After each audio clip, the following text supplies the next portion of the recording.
Subscribe करें हमारे channel हर वक्त वर्ल्ड हिंदी को और बेल आइकॉन को दबाएं ताकि हमारी आने वाली वीडियो आपको सबसे पहले मिल सके।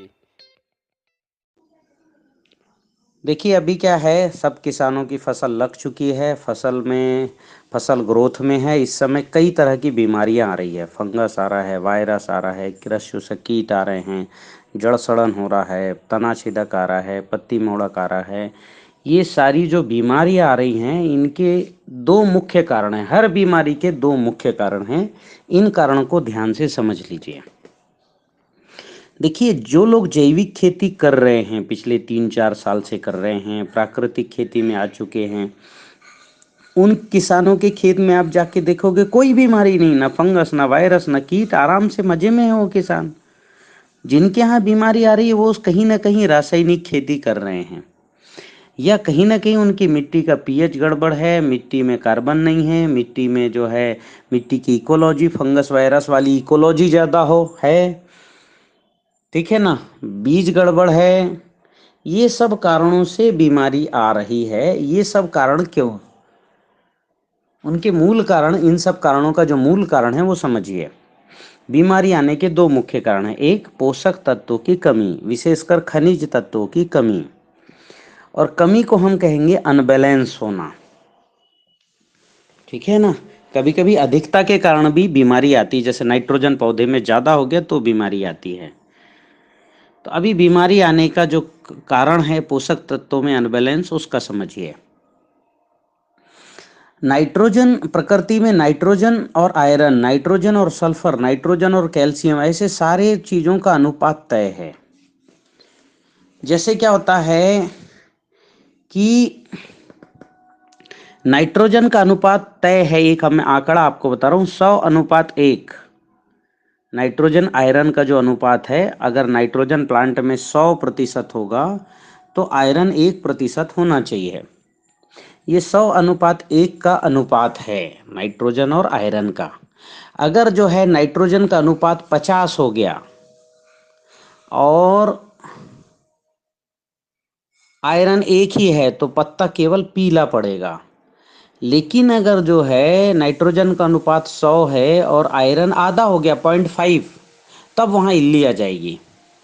या नाइट्रोजन का अनुपात 50 हो गया लेकिन आयरन का अनुपात 0 हो गया तो भी इल्ली आएगी। मतलब अगर जो है नाइट्रोजन का अनुपात 50 होता है और आयरन का अनुपात 0.5 होता है तो इल्ली नहीं आएगी, फसल कम आएगी। ये बिल्कुल तय है, क्योंकि जितना नाइट्रोजन मिलना चाहिए उतना नहीं मिला, जितना आयरन मिलना चाहिए उतना नहीं मिला, तो तत्वों में कमी हुई तो बीमारी तो आएगी। तो अभी क्या हो रहा है, नाइट्रोजन के अनुपात, नाइट्रोजन से आयरन का अनुपात जो है वो घटेगा, आयरन घटेगा तो इल्ली आएगी। क्यों आएगी, अभी इस क्यू के पहले और एक दो अनुपात समझिए। जैसे ऐसे ही जो है सल्फर और जो है नाइट्रोजन का अनुपात है, नाइट्रोजन अगर 100 है तो सल्फर 4 होना चाहिए, मतलब 100:4। अब जैसे जैसे नाइट्रोजन का अनुपात बढ़ता जाएगा और सल्फर का अनुपात उस अपेक्षा में नहीं बढ़ेगा, या नाइट्रोजन का अनुपात घट रहा है उस अनुपात में सल्फर का अनुपात नहीं घटेगा, मतलब घटे तो दोनों या बढ़े तो दोनों, एक भी कम ज्यादा होगा तो फंगस आएगा। मतलब सल्फर की कमी से फंगस आएगा, कैल्शियम की कमी से रस्योसक कीट आएंगे। ठीक है, ये बात ध्यान में आई बात। इनकी कमी से बीमारी आती है, अनुपात में अनबैलेंस होने से बीमारी आती है। क्यों आती है, मनुष्य छोड़ के हर जीव पहले सूंघता है फिर खाता है। आप गाय के पास कुछ भी हाथ में लेके जाइए, गाय पहले सूंघेगी फिर खाएगी। जैसे गाय सूंघती है ना, बैल सूंघता है, भैंस सूंघता है, वैसे हर जीव सूंघ के खाते हैं। वो सूंघते क्यों है उसके पहले समझिए। आंख से हम जिस चीज को नहीं पहचान सकते उसको सूंघ के पहचान सकते हैं, क्योंकि नाक जो है वो माइक्रो न्यूट्रेंट, मतलब बहुत सूक्ष्म में जाके ग्रहण करता है। उसके वेब्स को तो नहीं पहचानता, लेकिन अति उसमें जो गंध निकल रहा है उन पदार्थ को वो सूंघ के पहचान लेता है। जैसे जो फटाकों में सल्फर की गंध होती है, ठीक है, तो उसका हमको एक जो है माचिस की तीली में सल्फर और फास्फोरस रहता है, तो जैसे ही हम माचिस की तीली जलाते हैं उसकी गंध हमारे नाक में आती है, हमें बड़ा अच्छा नहीं, अजीब सा लगता है। तो ये सल्फर और फास्फोरस का गंध है। तो ये जो गंध है, इन गंध को पहचानना ज्यादा सरल है नाक से, आंख से देखने के बजाय। तो हर जीव पहले सूंघता है फिर खाता है। क्यों सूंघता है? वो सूंघ के ये पता लगाता है कि ये मेरे पचाने लायक है कि नहीं है। अगर उसके पचाने लायक नहीं है तो उसको नहीं खाएगा, कितना ही अच्छा रहे वो, नहीं खाएगा वो। जैसे आप गाय को मेडिसिनल प्लांट दो खाने को, गाय खाएगी क्या? एक दो पत्ती खा लेगी तो खा लेगी, उसके अलावा नहीं खाएगी वो। मेडिसिनल दीजिए, अश्वगंधा, मूसली, सतावर, ऐसी चीजें दीजिए आप, तो नहीं। जामुन, ऐसे पत्ते आप देंगे तो, नीम, ऐसे पत्ते देंगे तो वो खाएगी क्या? नहीं, सूंघेगी और छोड़ देगी। भले वो कितना ही अच्छा हरे भरे स्वस्थ रहे, नहीं खाएगी। क्योंकि गाय को पता है ये इसको मैं पचा नहीं सकती, तो क्यों खाएगी? ऐसी जब इल्ली, मादा इल्ली जो होती है, इल्ली होती है मादा तितली से। मादा तितली अंडे देती है, फिर उससे इल्ली पैदा होते हैं उन अंडों से। तो अभी आप ये समझिए कि आपके खेत में अगर आयरन की पौधों के अंदर से गंध आएगी, आयरन की गंध आएगी, तो वहां मादा तितली अंडे देगी नहीं, क्योंकि मादा तितली को पता है यहां मैं अंडे दे दूंगी तो मेरे अंडे यहां पर पैदा तो हो जाएंगे पर जी नहीं पाएंगे, वो उस पत्ती को खाएंगे और मर जाएंगे, क्योंकि ये उसके पचाने लायक है ही नहीं। तो मादा तितली आपके खेत में अंडे देगी नहीं। जब अंडे ही नहीं देगी तो इल्ली कैसे होगी? वैसे ही आपके प्लांट में अगर सल्फर पर्याप्त है तो फंगस ग्रो करेगा ही नहीं, चुपचाप पड़ा रहेगा। वो मिट्टी में है, पड़ा रहेगा, खाएगा ही नहीं फंगस उसको। तो जब वो खाएगा नहीं तो पौधा बीमार, आपकी जड़ सड़ेगी नहीं, पत्ती में धब्बे आएंगे नहीं, है ना। धब्बे आना मतलब जो होता है, जिसको हम जो है अल्टरनेरिया कहते हैं, स्क्लेरिसियम कहते हैं। ये जो है पत्ती धीरे धीरे, आप लौकी में देखते होंगे, पीछे की पत्ती सूखती जाती है और आगे की पत्ती बढ़ती जाती है। धब्बे आते हैं नींबू में, संतरे में, आम में, ये सब फंगस है। धान में आता है, ब्लास्ट है, ब्लाइट है, रस्ट है, ये सब फंगस है। तो सल्फर अगर पर्याप्त होगा आपके प्लांट में तो आएगा ही नहीं, ठीक है ना। फंगस ग्रो ही नहीं करेगा, चुपचाप पड़ा रहेगा आपके खेत में। तो आप माइक्रो न्यूट्रेंट की पूर्ति करिए। इसलिए मैं भस्म रसायन बनाने की आप सबको सलाह देता हूँ। पर ये जो है 3 महीने में तैयार होते हैं, कुछ भस्म रसायन मेरे 6 महीने में तैयार होते हैं। किसान तैयार करते ही नहीं, फिर बीमारी आता है तो बार बार पोस्ट करता है, भाई ये इसमें क्या डालूं, अब मैं क्या बताऊं उसमें आपको। भाई ये सब रासायनिक खेती की का परिणाम है। आप सबने रसायन पहले भयंकर डाला है। जो जितना प्रगतिशील किसान रहा है, मतलब प्रगतिशील यानी बुद्धिमान नहीं, मतलब जो पैसे जिसको पड़ोसी ने डाला 4 बोरी तो मैं 8 डालने वाला हूं, मैं उन किसानों के इशारा कर रहा हूं। उन्होंने अपनी मिट्टी की एक प्रकार की 13वीं निकाल दी है, ठीक है। तो उनकी बीमारी आ रही है तो उनको हम कैसे बचा सकते हैं? वहां तो आपको जूझना ही पड़ेगा ना। और रासायनिक खेती की बीमारी है, आपको जैविक में हल नहीं मिलता तो आप रासायनिक ही में करो, पहले बीमारी ठीक करो, क्योंकि उपज आना ज्यादा जरूरी है आपके लिए। जैविक खेती करना बाद में जरूरी है ना। आपको अगर जैविक में हल नहीं मिलता, मैं 2-4 हल आपको बताता हूँ। मेरे पास लगभग 150 फार्मूले हैं। मैं हर फार्मूलों को बताने की कोशिश करता हूँ किसान को। अभी व्हाट्सएप में क्या होता था, कोई एक फार्मूला बताओ तो उसके बदले में कोई किसी ने और 3-4 बता दिया, तो किसान पंचर हो गया। अब उसको समझ नहीं आता मैं ये करूं कि ये करूं कि ये करूं, और बहुत ज़्यादा आर्गुमेंट शुरू हो जाते। इसलिए मैंने व्हाट्सएप पे कभी बताने की कोशिश नहीं की है। पर यहाँ आपको मैं बता रहा हूँ, मैं जो बताता हूँ उसको आप ट्रायल कीजिए, आपको रिजल्ट आते करिए। हो सकता है एक बार में रिजल्ट ना आए, आपने बनाने में कुछ या डालने में गड़बड़ी कर दी हो, तो दोबारा करिए। पर मैं जो चीज़ बता रहा हूँ वो बहुत इफेक्टिव है, मैं पिछले 4-6 साल से कर रहा हूँ, इसलिए आपको फिर इसके बाद आपको बता रहा हूँ, ठीक है। तो हमें क्या करना है, माइक्रो न्यूट्रेंट की पूर्ति पर ध्यान देना है। उसके लिए मेरे 10 तरह के भस्म रसायन हैं। पहले मैं मटके में बनवाता था, अब मिट्टी में भी 2x2 के गड्ढे में बनवाने लगा हूँ। तो अभी मैं भस्म रसायन के बारे में नहीं बताऊंगा। अभी बीमारी क्यों आती इसको समझो आप, ठीक है। अभी क्या होता है, नाइट्रोजन और सूक्ष्म तत्वों के अनुपात में अनबैलेंस होने से बीमारी आती है। एक और चीज है, फास्फोरस भी आपके पौधे में जरूरत से ज्यादा होगा तो बीमारी आएगी। उस कुतरने वाले जीव आएंगे उसमें, फंगस, वायरस, कीट नहीं, कुतरने वाले जीव।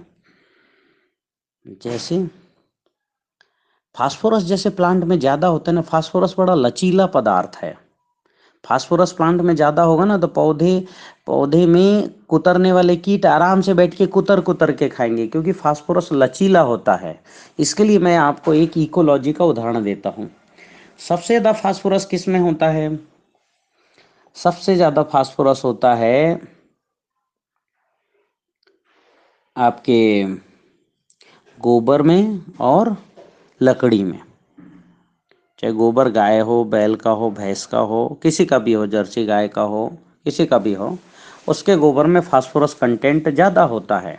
ऐसी लकड़ी में भी फास्फोरस होता है। 97% तक तो फास्फोरस ही होता है लकड़ी में। ठोस जो चीज़ें है, द्रव्य छोड़ के, उसके अंदर का पानी रस निकाल के अगर उसको जो है हम अगर जलाएंगे तो 97% तक तो फास्फोरस ही होता है लकड़ी में। तो फास्फोरस को कौन खाता है? कुतरने वाला जीव। सबसे ज़्यादा कुतरने वाला जीव कौन है? दीमक। तो आपकी लकड़ी को कौन खाता है? सबसे ज्यादा दीमक खाता है, क्योंकि अधिकार दिया है प्रकृति ने उसको कि भाई जो भी मरी हुई चीज है उसको तो कुतर कुतर के खा। और जिंदी चीजों को नहीं खाएगा दीमक। जिंदा जड़ होगा, जिंदी लकड़ी उसको कभी नहीं खाएगा।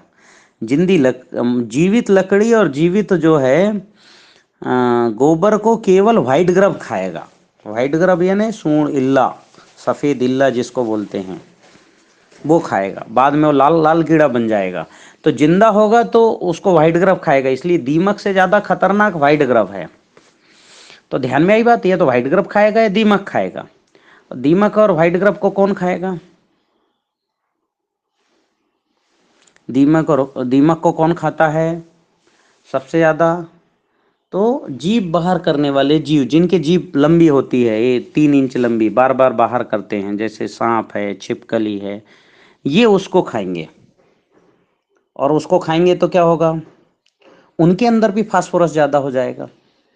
जैसे पहले दीमक ने खाया लकड़ी को गोबर में, तो दीमक के अंदर फास्फोरस ज़्यादा हो गया, तो दीमक क्या हो गया? चमकीला हो गया, बहुत चमकता है दीमक। लचीला हो गया, मतलब उसको पैर से मसलोगे तो मसल जाएगा। और आलसी हो गया, दिन में केवल 4 घंटा काम करता है। तो जो जो जीव फास्फोरस ज़्यादा जिसके शरीर में होगा वो लचीला, चमकीला और आलसी होगा। ऐसा ही आपके जो है, जिसको दीमक जिस जीव को खाएगा उसके अंदर भी फास्फोरस ज़्यादा हो जाएगा, जैसे छिपकली और सांप। तो वो छिपकली और सांप ज़्यादा लचीले, बहुत चमकते हैं, बिल्कुल ऐसे आईना जैसे चमकने लग गए। ज़्यादा चमकीले, ज़्यादा लचीले। लचीला इतना है ना, वो रस्सी बना लो उनकी, सांपों की और छिपकली की, वैसे गोल कर दोगे तो नहीं टूटेंगे। और ज़्यादा आलसी हो गए, केवल 2 घंटे काम करते हैं। दीमक तो 4 करता है, ये 2 ही घंटे काम करते हैं। और छिपकली और सांप को कौन खाते हैं? बिच्छू और केकड़े। तो बिच्छू केकड़े क्या होते हैं? उससे ज़्यादा लचीले, उससे ज़्यादा जो है लचीले तो नहीं होते, वो थोड़े ठोस हो जाते हैं। चमकीले भी उतने नहीं होते, उनकी जगह कालीमा आ जाती है उनके अंदर। तो लचीला और चमकीला तो कम हुए, कालीमा आ गई उनके अंदर, पर वो सब जहर में कन्वर्ट हो गया, वो फास्फोरस सब जहर में कन्वर्ट हो गया। तो वो जो है जहर में कन्वर्ट हो गया। और आलसी कितने हो गए? दिन में केवल 1 घंटा काम करेंगे 24 घंटे में, दिन में नहीं, केवल रात में 1 घंटे के लिए निकलेंगे और जो भोजन मिल गया डंक मार के उसको, जहर उसको डाल के बिल में लाके और खाएंगे और बस सो जाएंगे। 23 घंटा सोते हैं। तो ये इनका सोने की प्रवृत्ति बढ़ गई और जहर ज्यादा हो गया इनके अंदर। तो जो जीव जितना ज्यादा फास्फोरस खाएगा उतना लचीला, चमकीला और आलसी होगा। ठीक है, चाहे गोबर से ज्यादा फास्फोरस खाए हमारा पौधा, चाहे डीएपी से या सिंगल सुपर फास्फेट से ज्यादा फास्फोरस खाए। आज रासायनिक खेती वाले क्या करते हैं? सबसे ज्यादा डीएपी डालते हैं। जैविक खेती वाले क्या करते हैं? सबसे ज्यादा गोबर की खाद डालते हैं। तो चाहे आप गोबर की खाद डाल के ज्यादा फास्फोरस दे दो, चाहे डीएपी डाल के दो, प्लांट में फास्फोरस ज्यादा होगा तो प्लांट क्या होगा? लचीला होगा, चमकीला होगा और आलसी होगा। आज देखिए प्लांट बिल्कुल चमकता है, ये बहुत अच्छा, और किसान देख के बड़ा खुश हो जाता है। उसको ये पता नहीं रहता कि 2 महीने 1 महीने बाद भयंकर ज्यादा इस पे कीट आएंगे। ठीक है, और बहुत ज्यादा कुतरने वाले कीड़े आएंगे, क्योंकि फास्फोरस ज्यादा है। इसलिए जहां जहां बहुत ज्यादा गोबर डालते हैं वहां बहुत ज्यादा रस चूसक कीट आता हो। कई किसानों का अनुभव है, जहां गोबर का ढेर रहता है, जहां जिस खेत में, वहां का पौधा बहुत ज्यादा बढ़ता है और फिर उसमें बहुत ज्यादा माहू और मच्छर और कुतरने वाले कीट उसी खेत में आएंगे, क्योंकि वो प्लांट मुलायम है, वो लचीला है प्लांट, चमकीला। लचीला मतलब प्लांट बिल्कुल बहुत अच्छा, पत्ती बढ़िया मुड़ जाएगी। लचीला होगा, चमकीला होगा, पत्ती में चमक आएगी और आलसी होगा। प्लांट कुल मिला के 4 घंटे काम करेगा बस दिन में, जबकि हमारे प्लांट को 8 घंटे कम से कम काम करना चाहिए। सुबह 6 बजे से लेकर के और 10 बजे तक, और शाम को 3 बजे से लेके 6 और 7 बजे तक काम करना चाहिए, पर करता ही नहीं। प्लांट सोया रहता है, सुबह 2 घंटा, शाम को 2 घंटा। तो प्लांट तो बहुत उच्च लहलहाता हुआ दिखता है, पर गुड़ कितना निकलता है गन्ने में? बहुत कम निकलता है। गेहूं कितना निकलता है? बहुत कम निकलता है। ज्वार बाजरा कितना निकलेगा? बहुत कम निकलेगा। तो प्लांट बढ़ा हुआ तो भयंकर दिखता है, पत्ती भी चौड़ी चौड़ी दिखती है, लेकिन बाली कम आती है। आप सबको अनुभव होगा कि घूरे में अगर आपने गेहूं का एक दाना डाल दिया, खूब बढ़ता है, ये ऊंचा हो जाता है 5 फुट का, पर बाली कितनी आती है? 4 इंच की आती है। तो फास्फोरस ज्यादा होगा तो प्लांट लचीला होगा, चमकीला होगा, आलसी होगा। और आलसी होगा तो प्रकाश संश्लेषण कम करेगा, और प्रकाश संश्लेषण कम करेगा तो उपज कम देगा। तो उपज तो कम दिया ही दिया, बीमारी भी, कुतरने वाले कीट उसमें ज्यादा आएंगे। तो ध्यान में आई बात, फास्फोरस को भी ज्यादा नहीं बढ़ाना है। मनुष्यों में ने भी फास्फोरस वाला ज्यादा खाने लग गए। मतलब चाहे आप बहुत ज्यादा गोबर की खाद डाल के उगाओ फसल, चाहे बहुत ज्यादा डीएपी डाल के उगाओ, प्लांट में फास्फोरस ज्यादा होगा तो दाने में ज्यादा फास्फोरस आएगा। अभी हमारे गेहूं के दाने में 3000 ppm का फास्फोरस है। इसलिए विदेशी लोग तो फास्फोरस जांच जांच के खाते हैं ना, यूरोप के लोग। अगर 2 ppm से ज्यादा फास्फोरस होगा, 2 ppm से ज्यादा फास्फोरस, तो यूरोप के लोग आपके जैविक गेहूं को भी नहीं खाएंगे, और रासायनिक गेहूं का ज्वार बाजरा पसंद कर लेंगे खाना। क्यों? ज्वार बाजरा ज्यादा फास्फोरस को ग्रहण ही नहीं करता, मतलब दाने में देता ही नहीं है ज्वार बाजरा रागी को। अगर फास्फोरस ज्यादा होगा तो उसकी ऊंचाई में बढ़ा लेंगे, दाने में नहीं डालते हो। ये जो है हमारे मिलेट्स जो क्रॉप होते हैं, ये दाने में नहीं डालते। इसलिए रासायनिक खेती का ज्वार बाजरा मक्का खा सकते हो आप, जैविक का फास्फोरस ज्यादा वाला खाओगे तो आप भी आलसी हो जाओगे, लचीले चमकीले और आलसी हो जाओगे।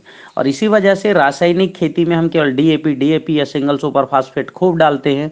प्लांट तो खूब बढ़ता है, पर उसके अंदर गुड़ कम निकलता है, दाने कम निकलते हैं। ठीक है ना? और हम कहते रिकवरी घट रही है, क्यों घट रही है समझ ही नहीं आया हमको आज तक, क्योंकि आप फास्फोरस ज्यादा डाल रहे हो। रिकवरी आती है पोटास से, micronutrient, zinc, iron, calcium, sulphur से आती है रिकवरी। हम जो हमारा जीव सबसे पहले अगर किसी तत्व को पसंद करता है या किसी तत्व को पहचानता है, वो सल्फर को पहचानता है। हमने ये डालने की कभी कोशिश ही नहीं की, हम तो डीएपी डाले जा रहे हैं, डाले जा रहे हैं। डीएपी डालोगे तो प्लांट बहुत बढ़ेगा, पर ज्यादा बढ़ेगा, पर फसल कम देगा और बीमारी ज्यादा आएगी। तो बीमारी का एक दूसरा कारण है फास्फोरस। पहला कारण है नाइट्रोजन और सूक्ष्म तत्वों में अनबैलेंस, और दूसरा है फास्फोरस की अधिकता। ठीक है ना? इसको वृक्षायुर्वेद ने वात पित्त कफ में समझाया है कि प्लांट में वात पित्त और कफ क्या होता है। ये मैं प्रशिक्षण में ही समझाऊंगा, अभी समझाऊंगा तो समझ नहीं आएगा। ठीक है ना? वात क्या होता है, प्लांट कैसे पहचानना। अब क्या होता है, किसान जो है ना, फास्फोरस, पोटास, जिंक, नाइट्रोजन की कमी ज्यादा को नहीं पहचान, बहुत टिपिकल काम है, मैंने इसको बड़ा सरल कर दिया है। क्या प्लांट में वात पित्त कफ को पहचानो। वात ज्यादा है, पित्त ज्यादा है तो आपको कड़वा तीखा कसैला का जो है खट्टा, पित्त ज्यादा है तो खट्टा मीठा नमक वाले पदार्थ बना के डालो, और पित्त ज्यादा है तो खट्टा मीठा नमक वाले पदार्थ बना के डालो, और कफ ज्यादा है तो कड़वा तीखा कसैला वाले रसायन बना के डालो। ऐसा मैंने उसको कर दिया है, पर इसको अभी नहीं बताऊंगा, अगले उसमें बताऊंगा। तो ध्यान में आई बात, माइक्रोन्यूट्रिएंट की कमी और नाइट्रोजन फास्फोरस की अधिकता से बीमारी होती है। ये वात पित्त और कफ के दोषों का जन्म देता है। तो ध्यान में आई बात, हमको इससे बचना है। दूसरी बीमारी आने का कारण है जहर। अब जहर चाहे मनुष्य पिए या पशु पशु खाए, जहर तो जहर है। जहर जहाँ जाएगा वो कैंसर पैदा करेगा। चाहे आप तंबाकू खा के जहर खाओ तो मुख का कैंसर होगा, चाहे कुछ और लेके आप जहर खाओ आपको कैंसर होगा। चाहे आप क्लोरोपाइरीफास डाल दो भिंडी में और दूसरे दिन भिंडी तोड़ के घर में लाके खा लो, जहर वो भी है। जहर अंदर जाएगा तो वो जो है आदमी बीमार होगा। अभी पता है हम 0.27 जो है मिलीग्राम जहर रोज खा रहे हैं, वो तो हमारे शरीर में विशुद्धि चक्र सक्रिय है, इसीलिए जहर को हम पचा ले रहे हैं। जिनका विशुद्धि चक्र सक्रिय नहीं है उन्हीं को कैंसर होता है। आपका विशुद्धि चक्र ठीक हो, क्योंकि शरीर जब बहुत ज्यादा शरीर में क्षमता से बाहर जहर जाएगा तो विशुद्धि चक्र कितना काम करेगा। एक तो आपका विशुद्धि चक्र अभी सक्रिय नहीं है ठीक से, ऊपर से क्या हो गया कि आपने जो है जहर और खाना शुरू कर दिया, और जहर आएगा तो फ्री रेडिकल्स हमारे शरीर में बनेंगे, और फ्री रेडिकल्स बनेंगे तो कैंसर होगा ही होगा। अब ये फ्री रेडिकल्स केवल खाने से नहीं होता, मोटरसाइकिल की गाड़ियों की धुआं सूंघने से भी होता है। ठीक है ना, कार्बन मोनोऑक्साइड आपके घर में कोई जला लो, आप पन्नी वन्नी जलाओ, कुछ भी जलाओ, कार्बन मोनोऑक्साइड निकलेगा तो उसका धुआं सूंघने से होगा। ठीक है, तो ये जो है इससे जहर होगा ही होगा। तो ये जहर आपके शरीर में जाएगा तो कहीं ना कहीं निकलेगा, फोड़ा होगा, फुंसी होगा, कुछ ना कुछ होगा आपके शरीर में, कैंसर होगा। वैसे ही प्लांट में भी जाएगा तो प्लांट के अंदर भी ये सब आएंगे। अब जहर प्लांट के अंदर बढ़ता है ना, तो प्लांट खुद ही आह्वान करता है रस चूसक कीटों के कि तुम आओ और मेरे शरीर से रस चूसो। और जितना ज़्यादा जहर होगा उतना ज़्यादा प्लांट में रस चूसक कीट आएंगे। रस चूसक कीट आने का ये भी बहुत बड़ा कारण है। ये मेरे गुरुजी ने बताई ये बात, और मैंने इस बात को बिल्कुल हृदय से स्वीकार किया। इसका साइंटिफिक प्रूफ नहीं बता पाऊंगा मैं, पर ये बात बिल्कुल है कि जहर होगा तो रस चूसक कीट आएंगे। अब उसका एक मैं और आपको तर्क बताता हूँ। जैसे आपका भयंकर बड़ा घाव हो जाए तो उस घाव में पंचकर्म चिकित्सा वाले डॉक्टर क्या छोड़ देते हैं, गोंच छोड़ देते हैं। वो गोंच जो है आपके उस घाव से चिपक के सारा जो है गंदा खून चूस लेते हैं और आपका घाव ठीक हो जाता है। तो वो जोंक क्या है, रस चूसक जीव ही था जो आपके गंदा खून को चूस लिया। वैसे ही गंदा रस अगर प्लांट के अंदर है, जहरीला रस है, तो रस चूसक कीट आएंगे ही आएंगे। आप अगर जो है मान लो व्हाइट फ्लाई आ गया, आप उसकी आप जहर डालोगे तो दूसरा कोई, या उसकी जैविक भी कोई चीज़ डालोगे तो दूसरा कोई आ जाएगा बड़ा रस चूसक, वो खत्म करोगे तो जो है पाउडरी मिल्डी, डाउनी मिल्डी हो जाएगी। मतलब प्लांट में जहर होगा तो जो है रस चूसक कीट आएंगे ही आएंगे। ठीक है ना। फिर आप चाहे रासायनिक का एक उपाय करोगे तो दूसरे प्रकार का रस चूसक आएगा, दूसरा उपाय करोगे तो तीसरे प्रकार। इन्हें प्लांट को आप बचा नहीं सकते, इसलिए जहर को आपको बंद करना है। और जहर का प्रभाव कौन समाप्त करता है? जहर का प्रभाव अग्निहोत्र भस्म समाप्त करता है। आपको 2 किलो प्रति एकड़ अग्निहोत्र भस्म डालना ही है। और अग्निहोत्र क्या है मैंने पहले ही आपको बता दिया है। तांबे के पात्र में ठीक सूर्योदय सूर्यास्त में 2 आहुति डालना है घी और चावल का, 2 मंत्रों के साथ। 12 घंटा उस पात्र को ज्यों के त्यों रखा रहने देना है। ज्यों के त्यों जब रखा रहने दोगे तब वो बनेगा अग्निहोत्र भस्म। उसके अंदर जहर के प्रभाव को शून्य करने की शक्ति है, तत्काल शून्य करता है। या तो शून्य करने की दूसरी शक्ति आपके किस में है? गौमूत्र में है। तो आपको या तो गौमूत्र डालना पड़ेगा 100-150 लीटर, या तो गौमूत्र। पर गौमूत्र क्या है? अग्निहोत्र भस्म आपके खेत में पूरे समय एक बार डालो, आप कहो 2 साल आपके खेत में रहे। और वो एक्टिवेटेड चारकोल का है, अमेरिका की यूनिवर्सिटी में एक्टिवेटेड रहेगा हमेशा, कोई भी जहर आएगा उसको खत्म करेगा। गौमूत्र तो उसको प्लांट खा लेगा या लीच हो जाएगा, वो लीच है ना, नीचे चला जाएगा जमीन के अंदर। तो आपको जो है जहर का प्रभाव समाप्त करने के लिए सबसे सरल साधन है अग्निहोत्र भस्म, जो आपको करना ही पड़ेगा। उसकी कोई उपाय और कोई उसका जरिया नहीं, कोई उपाय नहीं। तो ध्यान में ही बात, आपको जहर का प्रभाव जो है समाप्त करोगे तभी आपकी बीमारी ठीक होगी। और दूसरा है सूक्ष्म तत्वों की पूर्ति ठीक करोगे तभी आपके खेत में बीमारी ठीक होगी। मतलब फास्फोरस का अनुपात घटा के रखोगे, और नाइट्रोजन का अनुपात घटा के रखोगे, और माइक्रोन्यूट्रिएंट का अनुपात बढ़ा के रखोगे, तब आपकी खेती में बीमारी कम होगी। उसके लिए मैं आपको अभी सूक्ष्म पोषक तत्व बनाने के लिए भस्म रसायन बनाने की तरकीब अभी मैं बताता हूँ। ठीक है, उसको आप जो है, आशा है दोस्तों आप लोगों ने अगर पूरी वीडियो सुना है, पूरी वीडियो को देखा है, तो कृपया इस वीडियो को ज़्यादा से ज़्यादा शेयर करें। अगर आप सहमत हैं तो नीचे कमेंट करके बताएं आपके विचार। हमारे साथ बने रहें इसी तरह अच्छी अच्छी वीडियोस के लिए। जय हिंद, वंदे मातरम। आप सभी का दिन शुभ हो। आप लोग ज़रूर अपने विचार हमारे साथ नीचे बताएं कि आप इस बारे में क्या सोचते हैं। और अगर वीडियो अच्छी लगी हो दोस्तों तो ज़्यादा से ज़्यादा लोगों को शेयर कर दें।